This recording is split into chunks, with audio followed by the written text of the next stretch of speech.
Donc attention, c'est la partie avec spoiler, à tel point que Elliot qui filme est parti de la pièce. Spoil, action, non. Vite, fuis avant que je ne te spoil. Alors mon principal problème dans un premier temps avec Endgame, c'est Captain Marvel. Elle a été présentée dans le MCU juste avant la sortie d'Endgame, et c'était clairement présenté comme un Joker, un atout. Elle n'était pas là dans Infinity War, dans le teasing c'était Captain Marvel est le personnage le plus puissant du MCU, et dans le film, elle ne sert quasiment à rien. C'est-à-dire qu'on peut la retirer, ça ne change rien de l'histoire. Il y a une seule chose qu'elle fait, et c'est dans les 5 premières minutes, elle ramène Iron Man et Nebula sur Terre. Qui fait donc la jonction avec la petite scène où elle était avec les Avengers par rapport à la fin de Captain Marvel. Le restant de l'histoire, elle retrouve un moyen de partir, puisque avec l'ellipse, 5 ans plus tard, sur Terre, elle n'est plus nécessaire, elle a d'autres choses à régler dans la galaxie, puisque la Terre n'est pas la seule planète de l'espace, très bien, merci, et elle revient comme un cheveu sur la soupe dans le climax. Et même là, c'est un problème, puisqu'elle essaie de se battre contre Thanos, c'était l'affrontement que personnellement j'attendais beaucoup, et elle se fait rétamer, et ça n'a pas grande incidence en fait sur le combat. Ce n'est même pas un enjeu de savoir que en fait, Captain Marvel n'arrive pas à vaincre Thanos. Elle est dégagée dans un coin du décor, et voilà, point. Alors moi je trouve que c'est vraiment hallucinant. C'est d'une paresse et d'une mauvaise foi folle d'avoir amené ce personnage-là pour ça. C'est du foutage de gueule, hein, clairement pour moi. Donc ça, déjà, gros premier problème avec ce Avengers. Ensuite, pour le positif, parlons donc de la mort de Tony Stark et de la disparition d'une certaine version de Captain America. Puisque Tony Stark donc se sacrifie comme le grand héros qu'il est depuis 10 ans, depuis le premier film en 2008, et Captain America utilise le gimmick du voyage dans le temps pour en gros déposer le bouclier et vivre une deuxième vie alternative, cette fois en tant qu'homme, et pas surhomme, auprès de donc sa Peggy Carter qu'il aime tant. Bon, là, c'est amusant parce que c'est les choses que tout le monde attendait ou pressentait. C'était les deux leaders du MCU depuis le début, c'était les visages de Marvel depuis 10 ans. Robert Downey Jr., il avait plusieurs fois, tout comme Chris Evans, annoncé qu'ils avaient, sous-entendu, disons, qu'ils avaient envie de déposer l'armure et le bouclier. Donc de ce côté-là, il y a quelque chose qui devrait passer de manière paisible auprès du public.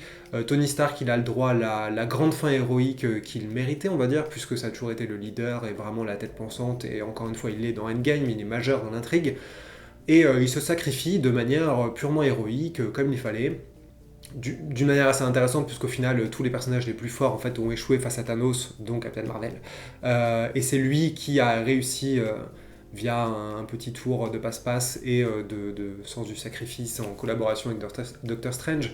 Donc il y a la fin qui le mérite, entre guillemets, et qui est claire et nette. Ce n'est pas il a la retraite et il vit dans sa maison comme Hawkeye a élevé ses gamins. C'est voilà, il est mort, il est enterré. Du côté de Captain America, je trouve ça plus joli. Un peu plus étonnant dans le sens où c'est pas le grand sacrifice qu'il aurait pu faire d'ailleurs en duo avec Iron Man. Là, c'est vraiment quelque chose de logique et qui ressemble, qui va très bien à la lumière un peu pure et naïve de ce personnage-là, c'est-à-dire que là, on le retrouve vieillissant sur un banc, il a déposé le bouclier, en fait, il a gardé le bouclier pour le donner à un autre, donc c'est le Faucon qui deviendra a priori le nouveau Captain America, et lui, en fait, a ce destin incroyable d'avoir eu une vie étalée entre la Seconde Guerre mondiale, l'époque moderne, d'avoir sauvé le monde plusieurs fois. Et quand le destin lui a donné cette opportunité de revenir en arrière et de refaire sa vie, il l'a refaite de la manière qu'il l'entendait, en mettant l'humain et donc cette femme qu'il aime au premier plan. C'était teasé dans le film, hein, puisque Peggy, deux, trois fois au début, on insiste dessus d'une manière pas anodine. Et en plus, c'est assez joli, puisque vraiment, on a l'impression que tout le voyage temporel, au final, c'était, au-delà d'effacer Thanos, une manière de clore joliment l'arc de Captain America. C'est la dernière image du film, c'est lui et Peggy en train de danser, donc c'est assez fort quand même de finir un blockbuster comme ça, sur cette image totalement intime et toute simple. Donc au moins, après avoir fait tellement de fois croire que des personnages allaient mourir et qu'il allait se passer des choses folles et avoir habitué le spectateur à affronter une fin du monde qui en fait allait évidemment être évitée, l'arc Infinity War et Endgame dans le MCU, il est plutôt bien géré dans le sens où voilà, il y a une vraie page qui est tournée, donc Captain America version Chris Evans, c'est fini. Tony Stark, Iron Man, c'est fini. Donc évidemment, il y a le bouclier passe à quelqu'un d'autre. On se doute que quelqu'un va finir par reprendre quelque chose de la Stark Industries d'une manière ou d'une autre. Mais on ne peut pas reprocher à Endgame de ne pas avoir sauté ce pas-là. En plus, le fait que, petite note assez amusante, il n'y a pas de scène post-générique, il n'y en a aucune, même à la toute fin. Ce qui est assez drôle dans la salle de projection presse, c'est que donc, tout le monde a attendu évidemment les ultimes secondes et qu'au final, il n'y a rien eu. Donc ça aussi, c'est une manière vraiment de dire, voilà, un chapitre réel est bouclé. On ne tease pas la suite parce que il faut déjà digérer ça et que laissons les choses se faire dans ce temps-là. Bon, évidemment, on peut voir ça de manière aussi cynique qu'on le veut, hein, ça reste quand même une industrie, Marvel, mais je trouve ça amusant qu'il n'y ait pas eu un petit teasing de Warlock ou de quelque chose comme ça, ou un teasing d'un personnage qui serait revenu, enfin voilà. Pareil, même si là c'est traité d'une manière, enfin, ça pose d'autres problèmes, le sacrifice de Black Widow, qui est donc similaire à celui de Gamora, sauf que lui, il y a plutôt un rétropédalage, puisque la Gamora d'une dimension, d'une réalité parallèle est revenue, donc bon, a priori, on a redémarré sur les Gardiens de la Galaxie avec Gamora qui doit être reséduite par Quill. Niveau Black Widow, elle s'est sacrifiée, donc on insiste bien dans les dialogues sur le fait que c'est inéluctable, donc elle ne reviendra pas a priori. Bon, Scarlett Johansson a quand même un film Black Widow en solo en préparation. C'est censé être, il me semble, un préquel, donc est-ce que ça va juste être une petite parenthèse à la Rogue One où on revient en arrière sur un personnage qui de toute façon va mourir, juste pour lui donner peut-être un chant du cygne digne de ce nom? On verra bien. Toujours est-il que son sacrifice, bon, dans le film, il n'est pas très réussi dans le sens où il est remis en scène avec la même musique et dans le même contexte que Gamora dans Infinity War, donc niveau surprise, intensité, et portée symbolique, moi je trouve que c'est du coup vraiment pas très réussi. Et en plus à la fin, il n'y a même pas un enterrement de Natasha, alors qu'il aurait pu être couplé avec Iron Man, puisqu'elle aussi s'est sacrifiée pour un peu sauver le monde. Donc il y a un truc qui est un peu laissé en suspens. Mais toujours est-il que je trouve ça plutôt joli pour ce personnage-là qui jusque-là a toujours été un peu relégué, second couteau qui... voilà, tout le monde s'est moqué d'elle, elle avait un flingue pour affronter Thanos dans la promo avec ses bâtons et ses prises d'arts martiaux, bon bah rire quoi, parce qu'elle n'était pas à la hauteur juste de par sa nature quoi, c'est pas une super héroïne dans le sens Captain Marvel ou Thor ou... Donc je trouve que ce facteur humain est très terre à terre, c'était en gros sa plus grande carte à jouer. Et le film joue le MCU gère plutôt bien ça. Si ce sont ses adieux, voilà, Black Widow aura fait un tour plutôt notable quand même dans le MCU, puisque c'était le premier personnage féminin si important et qu'elle a été omniprésente plus que quasiment tous les autres, puisqu'elle est passée dans toutes les aventures, le soldat d'hiver et tout ça. Et pour Scarlett Johansson, qui pareil a surtout été définie par ses changements de couleur de cheveux, elle a au moins deux scènes plutôt jolies, plutôt fines et assez subtil, le moment où donc, elle a les larmes aux yeux parce qu'elle se rend compte où elle accuse le coup de cette défaite avec les hologrammes, qui est jolie, enfin elle a quelque chose de beaucoup plus humain que plein d'autres personnages dans sa complicité avec un peu en étoile avec Hawkeye, Hulk et Captain America surtout, et la manière dont elle se sacrifie et dont elle use, pareil, de sa gymnastique de folie pour se sacrifier plutôt que Hawkeye, voilà, moi je trouve que dans le film, c'est pas totalement réussi, mais si on regarde l'arc, l'évolution du personnage, je trouve que c'est pas mal, je m'y attendais pas forcément. Donc de ce côté-là, bon, ça aurait pu être mieux, mais c'est pas mal du point de vue de Natasha, juste. Voilà pour la partie spoiler. Elliot. Il y a deux énormes problèmes, mais vraiment deux énormes problèmes. C'est-à-dire que moi, je ne comprends pas à quel moment, entre l'écriture, le tournage et la post-prod, ça reste possible de faire des personnages comme Hulk. Hulk, ce n'est pas Hulk. Il n'y a pas Hulk dans le film, hein. C'est faux, c'est un mensonge de dire ça. Manifestement, c'est plus Hulk, c'est devenu... Hulk s'est transformé en une version débilo-péra avec des effets spéciaux ignoble, une version très pourrie de la bête, du fauve de X-Men, de Beast, C'est-à-dire que c'est juste cette espèce de scientifique en permanence en vert qui bon voilà, on sent que Mark Ruffalo a envie que Hulk ait vraiment sa tête, donc c'est un Hulk plus petit. Enfin, ouais, c'est Mark Ruffalo, un peu baraque, en vert, en numérique, c'est atroce. Ses vannes et ses blagues sont ignobles. Mais le pire, ça reste Thor. Alors là, Thor, c'est très étrange, c'est-à-dire qu'on sent que Marvel n'est pas mécontent que Ragnarok ait un petit peu secoué la franchise Thor, et en même temps il faut absolument détruire Ragnarok, c'est-à-dire qu'ils ne veulent pas de cette espèce de trip, comment est-ce qu'on pourrait dire, de cette espèce de trip Albator qu'a réalisé Taika Waititi. Donc la seule solution, c'est de transformer le personnage. Donc comme l'ont vu ceux qui ont regardé la vidéo leakée, et comme l'ont vu ceux qui ont déjà vu le film, donc ils ont fait une espèce de Thor obèse avec des prothèses ignoble, qui fait que des blagues à base d'alcool, de rot, de bière, c'est très gênant, c'est pas drôle en plus. Le personnage est déprimant au possible, il ne sert à rien, enfin si, il sert juste à faire des blagues de merde. Et finalement à rejoindre les Gardiens de la Galaxie lors du final du film dans une espèce de phase qui est super gênante. Mais vraiment, c'est d'un embarras total.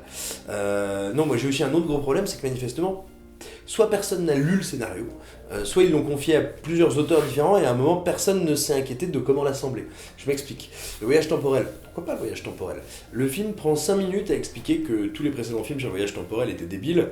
Dans un film aussi bête que Endgame, c'est assez rigolo, était débile parce que il traitait la question du voyage temporel d'une manière qui n'a aucun sens. Et donc, ce que nous dit le film, vraiment, ce qu'il établit comme étant la règle, c'est que quelqu'un qui retourne dans le passé ne peut pas changer son ancien présent. C'est-à-dire, en gros, si moi je vais dans le passé pour étrangler tous les critiques qui ont aimé Endgame, dans votre présent, ça n'arrivera pas, parce que tout simplement, ça crée 2 routes différentes. Ok, pourquoi pas, d'accord, très bien, on a compris la règle, on accepte.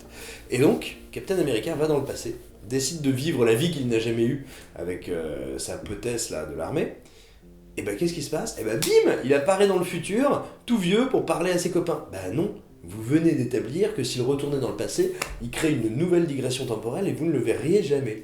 Donc, littéralement, la fin de Captain America n'a aucun sens, mais aucun sens. Alors on pourrait se dire qu'elle est relativement émouvante, moi le problème c'est que je peux pas la trouver émouvante parce que quand je la vois je me bidonne, je me dis ces gens sont des imbéciles ou des gens qui vous prennent pour de sacrément gros imbéciles. C'est quand même un peu gênant. C'est d'autant plus gênant que, comme on pouvait s'y attendre, il file son bouclier là au faucon à Anthony Mackie qui est quand même un type, si vous voulez, qui a éternué son charisme je pense il y a une quinzaine d'années, donc tout ça est très gênant.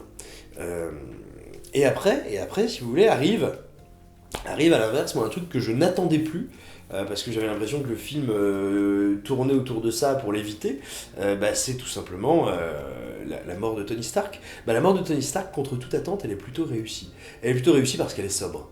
Moi, quand je l'ai vu là s'asseoir avec la gueule toute niquée, genre pas super fort, je me suis dit, oui là, on va avoir 4 minutes où il va parler à tout le monde et dire ouais, bon, je suis bien content de m'être sacrifié et continuer sans moi. Il était évident, il fallait. Marvel ne pouvait pas continuer à être pris au sérieux s'il sacrifiait pas Stark, pour une raison extrêmement simple, c'est que ça fait maintenant, depuis la fin du premier Iron Man, que c'est un type traumatisé, qui n'arrive plus à gérer ses traumatismes, qui se reproche systématiquement tout ce qui arrive de mal autour de lui, et qui est dans une logique sacrificielle, depuis Iron Man 2. Donc vraiment, il faut l'assumer, quoi. Il faut assumer le sacrifice à venir. C'est le cas, et pour le coup, dans un premier temps, ça m'a beaucoup plu, parce que la scène est assez dure, assez graphique, encore une fois très sobre, il est assis, il est en train d'agoniser, il n'est même plus capable de parler. Pepper Potts vient à son chevet, elle le regarde et il n'y a rien à se dire, il n'y a plus rien à se dire, elle sort une petite réplique pour le principe, mais voilà, on n'a pas de dialogue lacrymo, on n'a pas de clichés débiles, on a vraiment un truc qui est assez dur, assez sobre, c'est cette idée, cet homme est en train de mourir, il est en train de mourir et de son sacrifice et de ses blessures, et ça fait mal quoi, donc ça c'est plutôt très réussi, mais comme évidemment si vous voulez, Marvel et les frères Russo sont des demeurés, et forcément on enchaîne avec les obsèques de Stark, et là on a quoi? Une grosse blague en hommage au premier, oui je crois que c'est dans le premier, donc on voit tout simplement la couronne de fleurs funèbre avec son cœur à la con, la mécanique dessus, et puis dessus il y a une grosse blague décrite parce que attendez, il faut bien qu'on vous fasse rire avec un truc triste, mais c'est pas vraiment triste, voilà, c'est une bêtise abyssale, c'est-à-dire qu'on s'est tapé vraiment une scène, la mort d'un personnage fondateur du MCU, et on enchaîne avec une blague poète. Ah putain les gars, quoi, comment vous avez fait? Mais encore une fois, la mort de Stark est à mes yeux un truc plutôt très réussi. Que dire d'autre dans les spoilers? Si, il faut quand même parler. Il faut quand même parler de la fin de Natasha, qui pour moi cristallise beaucoup du néant intellectuel qui préside à la fabrication du MCU. C'est-à-dire qu'on sait qu'il va y avoir un film Black Widow, et on tue Black Widow. C'est-à-dire que, en gros, ce que nous dit Marvel, c'est rassurez-vous. Même les persos qu'on tue, on pourra toujours faire des films avec, et on pourra toujours faire des histoires qui se passaient avant. Bien sûr, oui, je comprends bien pourquoi, mais c'est vraiment dire, la dramaturgie n'a aucune importance. Ne vous inquiétez pas de voir disparaître les personnages que vous aimez. Bah oui, mais si je peux pas m'inquiéter pour eux, je peux pas non plus m'attacher à eux. Je n'en ai rien à faire de Black Widow. On vient de me dire qu'en fait, c'est juste une idée. Black Widow, c'est juste un porte-étendard pour vendre des frites et du coca, quoi. Je m'en fous, donc j'en ai plus rien à battre. En plus, la scène où elle disparaît est peut-être la scène la plus bête du Marvel Cinematic Universe, ce qui est pas évident, hein, ce qui est un vrai défi, parce qu'il y a quand même, en 10 ans, ils en ont fait du bidon de lessive au caca, quoi. Et là, c'est quand même incroyable, c'est-à-dire qu'il y a une bataille entre elle et Hawkeye, Ronin, Jeremy Renner. Il y a une bataille pour savoir qui va se sacrifier. C'est-à-dire que, littéralement, ils se bastonnent pour qu'il y en ait un qui arrive à se sacrifier. Littéralement, il y a donc 2 comédiens. Bon, un dont la carrière a explosé en vol, une qui est une brillante comédienne, qui a une vraie carrière en dehors du MCU, dont on se dit qu'elle aimerait bien la retrouver. Et clairement, les gars se tapent sur la tronche pour dire « Oh, laisse-moi m'en aller! Laisse-moi partir de Marvel! Non, c'est moi qui vais m'en aller !» Putain, non mais les gars, partez tous, dégagez, foutez le camp, faites des films. Donc voilà, ça c'est une scène incroyablement Z pour le coup, mais moi que j'aime bien, parce que il faut vraiment n'avoir aucune conscience de ce qu'on raconte et aucune conscience de la symbolique qu'on charrie pour aboutir à un bousin pareil. Ça c'est un truc qui est franchement plutôt rigolo. Moi c'est un des moments que j'ai apprécié dans le film, que j'ai trouvé assez drôle.